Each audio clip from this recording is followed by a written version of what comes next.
जय गुरु जी संगत जी। शुक्राना गुरु जी, अनंतम शुक्राना गुरु जी, मेरे अंग संग रहने का, हमेशा मुझे गाइड करने का कि मेरे लिए क्या सही है, उसके लिए बहुत बहुत शुक्राना गुरु जी। संगत जी, आज मैं आपको एक छोटा सा सत्संग और शेयर करना चाहती हूँ। उससे पहले मैं गुरु जी का मंत्र जाप करूँगी। ओम नमः शिवाय, शिव जी सदा सहाय। ओम नमः शिवाय, गुरु जी सदा सहाय। संगत जी, कुछ दिन पहले मतलब मेरे दोनों बेटों की तबीयत बहुत ख़राब हो गई थी। मतलब हमें समझ नहीं आ रहा था कि क्या हुआ। और हम लोग बाहर गए थे कहीं पे अपने इन लॉज के साथ। तो जैसे ही हम लोग आए तो मेरे दोनों बच्चों की तबीयत ख़राब हो गई आफ्टर 2-3 डेज़। मतलब एक दिन रात को ऐसा हुआ, दोनों को ही वॉमिट हुए जा रही थी। फिर मतलब हम इतने परेशान हो गए क्योंकि डॉक्टर को भी नहीं दिखा पाए थे, क्योंकि 10 o'clock था। नहीं, हम मेडिसिन ले आई थी, मैं डॉक्टर से माफ़ कीजिएगा, मैं डॉक्टर से मेडिसिन ले आई थी, लेकिन मेडिसिन से भी कोई फ़र्क नहीं पड़ रहा था। और वो दोनों उल्टी किए जा रहे थे, वॉमिट पे वॉमिट, मतलब कि रुक ही नहीं रही थी। और स्टमक पेन इतना था कि अनबियरेबल, कि मम्मा मेरा स्टमक पेन क्यों ठीक नहीं हो रहा है। और मुझे भी लग रहा था कि मेडिसिन भी मैंने करा दी है, मतलब दे दी है, उससे इसको इन दोनों को ही क्यों फ़र्क नहीं पड़ रहा है। तो मुझे तो कुछ समझ नहीं आ रहा था। हमें पूरी रात भर वो वॉमिट करते रहे, मैं और मेरे अंकल, हम दोनों बच्चों को देखते रहे। और मतलब हमें देखते देखते 6 बज गए। फिर मैंने गुरुजी का जल पिलाया, उससे भी कोई फ़र्क नहीं पड़ा। फिर मुझे तो कुछ भी समझ ही नहीं आ रहा था कि गुरुजी के जल से भी कुछ फ़र्क नहीं पड़ा। ऐसा क्या है कि गुरुजी के जल से भी फ़र्क नहीं पड़ा, क्या ही हो गया मेरे बच्चों को। तो मेरे को रोना भी आ रहा था कि वो उनका दर्द देख के कि दवाई से भी फ़र्क नहीं पड़ रहा। फिर मतलब मुझे ऐसे बहुत तेज़ गुस्सा सा आ गया। फिर मैंने गुरुजी से बोला कि मैंने गुरुजी का तिलक लगा दिया, सुबह के 6 बज गए थे, तिलक उसके पूरे पेट पे लगा दिया दोनों के।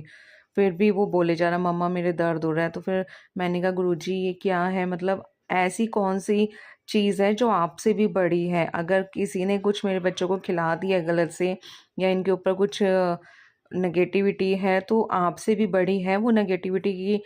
आपके तिलक, चंदन तिलक से और जल सेवा से भी, जल प्रसाद से भी वो ठीक नहीं हो रहा है।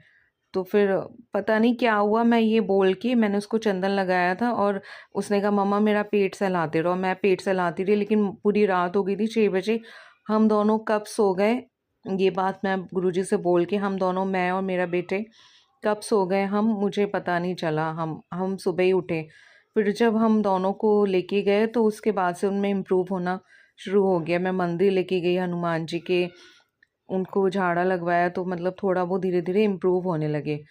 फिर लेकिन मुझे एक क्वेश्चन था कि गुरुजी ऐसी क्या चीज़ थी कि जो आपके चंदन तिलक से भी ठीक नहीं हुआ, मतलब क्या ही चीज़ था, मेरे मन में ये क्वेश्चन सा आता रहा। तो मैंने कल रात को, एक दिन पहले एक सत्संग सुना, उसमें आंटी जी का सत्संग था। तो ऐसा हुआ था कि मैंने ना अभी सत्संग सुनना थोड़ा छोड़ दिया था, कि क्योंकि बहुत ज़्यादा ब्लैक मैजिक के सत्संग आ रहे थे। उससे मेरे को इतनी नेगेटिविटी हो रही थी कि मुझे हर चीज़ में, जैसे कोई मुझे कुछ दे रहा है तो मुझे हर चीज़ में ऐसा लगता था कि ये सामने वाला बंदा सही है, ये मुझे ऐसे क्यों दे रहा है कुछ खाने को, या मेरे बच्चों को कुछ क्यों दे रहा है। तो फिर मेरे अंकल ने बोला अभी थोड़े दिन के लिए तुम अभी रहने, इस सत्संग मत सुनो। बट कल पता नहीं क्या हुआ, मैंने ना एक सत्संग सुन लिया एकदम से। मैं कुछ और यूट्यूब पे पुश कर रही थी, लेकिन वो सत्संग चल गया। और उसमें ये वर्ड आंटी बता रहे थे कि वो बोल रहे थे कि उनके बच्चे की तबीयत बहुत ज़्यादा ख़राब हो गई थी और उसको वॉमिट हुए जा रही थी। तो उन्होंने भी किसी का सत्संग सुना था, उसमें उन्होंने सुना था कि आप जब कोई किसी को कोई गलत चीज़ खिला देता है तो गुरुजी उसे उल्टी करा करा, वॉमिट करा करा के वो सब अंदर का जो गंद है वो निकालते हैं। तो आप समझ सकते हैं संगत जी, मुझे कल अपने सारे जवाबों का सवाल मिल गया था। मुझे समझ में आ गया था कि मेरे बच्चों को भी किसी ने, क्योंकि मेरे इन-लॉज़ में मेरे फैमिली को इतना वो, मतलब उन्हें थोड़ा चिढ़ते हैं कि ये लोग इतना वेल सेटल्ड क्यों हैं मेरे बच्चों से, कि वो इतने सही क्यों हैं मेरे बच्चों से, मेरी हस्बैंड, मेरी फैमिली से। तो फिर वहाँ पे कुछ खिलाया था किसी ने, मैं उनका नाम नहीं लेना चाहूँगी। तो अब मुझे समझ में आ गया था, प्रूफ हो गया था कि वो ही हैं जिनकी वजह से प्रॉब्लम होती है।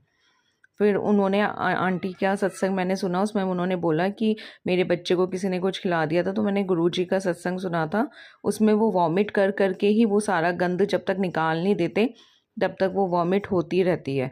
तो मुझे अपने जवाब का सवाल मिल गया था, सॉरी मुझे माफ़ कीजिएगा, मुझे अपने सवाल का जवाब मिल गया था कल कि गुरुजी ने वो सब जो था वो वॉमिट करके ही निकाला था। और मैं गुरुजी को बोल रही थी कि गुरुजी आप मेरी बात सुन क्यों नहीं रहे हो। तो कभी कभी ऐसा होता है कि हमें पता नहीं होता कि हमारे साथ गुरुजी क्या कर रहे हैं, क्योंकि हम तो अनजान हैं। हमें तो बस चाहिए कि एक मैजिक हो जाए, हम गुरुजी से बोलें और हमारी बात एकदम से सही हो जाए। तो ऐसा तो नहीं हो सकता ना। गुरुजी की क्या प्लानिंग है हमें क्या पता, और गुरुजी ने कैसे मुझे रिप्लाई दिया मैं आपको बता नहीं सकती। कि मैं गुरुजी से कल से आंखें नहीं मिला पा रही हूँ। मैंने गुरुजी को शुक्राना बोल दिया, अनंतम शुक्राना गुरुजी, लेकिन मेरी इतनी हिम्मत नहीं है कि मैं उनके स्वरूप के आगे उनको आंखें मिला पाऊँ कि मैंने आपको कैसे बोल दिया था कि आप मेरे बच्चों का ध्यान नहीं रख रहे हो। वो तो मेरे बच्चों का ध्यान ही रख रहे थे, लेकिन हम लोग तो बस चाहते हैं ना कि हमें तो एक मैजिक हो जाए और हमारा सब कुछ ठीक हो जाए। उसके पीछे क्या रीज़न है वो तो हमें दिखता ही नहीं है। तो बस मैं यही कहना चाहूँगी संगत जी, बस गुरु जी पे अपना भरोसा बनाए रखें। वो हमारा हमारा हमारा जो लोग हैं वो हमारा बुरा चाहते हैं, लेकिन आप गुरु जी से जुड़े हैं ना, बस गुरु जी पे छोड़ दो, वो कभी हमारा बुरा होने ही नहीं देंगे। तो मेरा एक छोटा सा सत्संग था संगत जी, कोई भूल चूक हुई हो तो मुझे माफ़ कीजिएगा। तो अनंतम अनंतम शुक्राना गुरु जी। जय गुरु जी, जय गुरु जी संगत।